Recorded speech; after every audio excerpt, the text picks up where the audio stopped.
finally drying out. We'll talk about the forecast for the rest of the weekend and a little chill that's headed our way. That's all coming up in just a bit, Jenny. All right, thank you so much, Tim. Patrons looking to go to the Masters tomorrow may want to head out a little early. Parking for the tournament was full by 10:15 this morning, and a lack of spaces is causing some frustration. From parking in driveways of nearby homes to paying double the price for parking, plenty of no parking signs were seen throughout National Hills and going up along Washington Road. Some local homeowners cashing in on the issue, charging to park, but even they have already put out cones because parking is full. We've been driving around in circles trying to find a parking spot.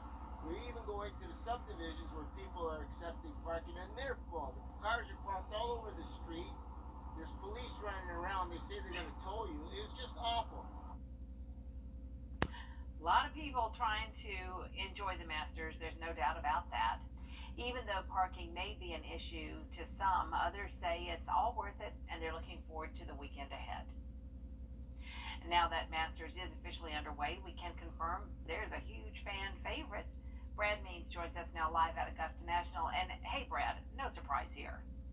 No surprise at all, Jenny, but a confession first. Mr. Venditti's comments have shook me. They were not Masters-like at all, not warm, not welcoming. I pray that he has found his parking spot by now and enjoyed all that is to enjoy at this glorious place where, yes, all week long, the patrons have been tracking Tiger Woods' every move, whether he was practicing or whether today when he was actually playing. He is by far the biggest draw out here. We tried as hard as we could to find some people who were rooting for somebody other than Tiger. It was tough. We are Tiger Woods fans, so you have a wrong person to pick. I'm so sorry. So I think Tiger makes the cut, finishes in the top 25. Yeah, well, we'll find out tomorrow when the cut happens about this time Friday afternoon and see if Tiger can continue his quest for that 6th green jacket.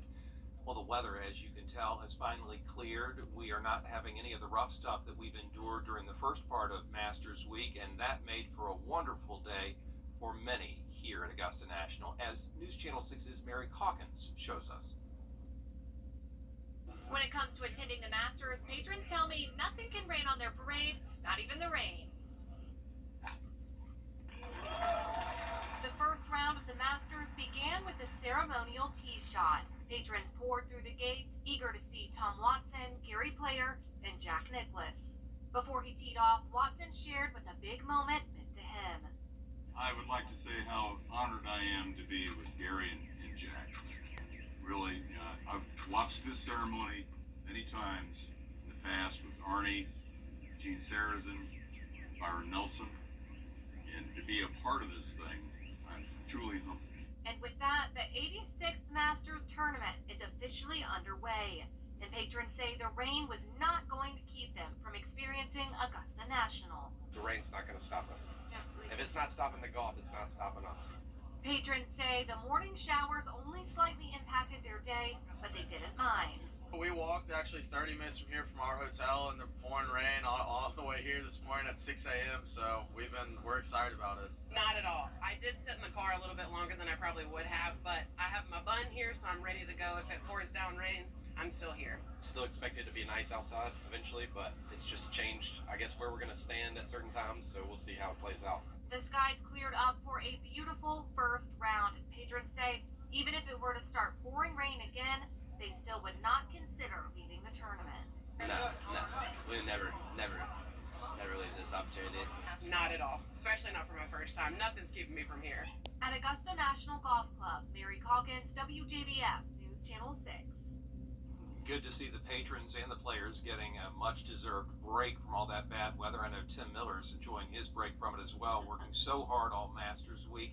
We're going to continue our coverage, Jenny, as our newscasts roll on all the way through the 7 o'clock news here on News Channel 6. For now, they're back to you. Well, before you go, Brad, I just have to say, Tom Watson, how gracious was that to acknowledge just what it means to him and his smile. I have watched that video over and over. His smile just lights up the whole place. Yeah, it's true. I noticed that this morning. Typically, that ceremony is very quiet. It's early. Nobody's really awake yet, and the gentlemen hit their shots, and off we go. But yeah, Tom seized the moment and just said, "Y'all need to know. Yeah. This is special to me." It was awesome. Yeah. All right, Brad. Thank you so much. We'll check in with you a little later. Okie doke. An officer-involved shooting in Aiken has left one person dead. It happened this afternoon on East Pine Log Road at Charleston Highway. An ATF agent and a task force officer with the U.S. Marshal's Office were involved in the shooting. The coroner confirms at least one person is dead in the shooting. We spoke to the victim's family. A house fire has left one woman dead in Aiken County. It happened on Reed Drive behind Citizens Park. Public safety responded to the fire about 11 o'clock last night. When they got inside the home, they found one person dead. The woman was identified as 75-year-old Elise Oliphant, the homeowner. The fire is being investigated by SLED. South Carolina DJJ could have its next permanent director.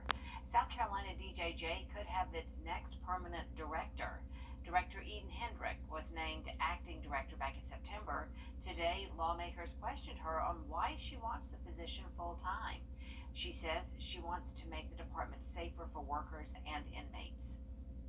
To me, and I think DMH and DHS has all said, we really just want it to happen. It doesn't have to be my budget, their budget. It just needs to happen. It just needs to happen for the sake of the youth. It's something that we cannot stop ignoring.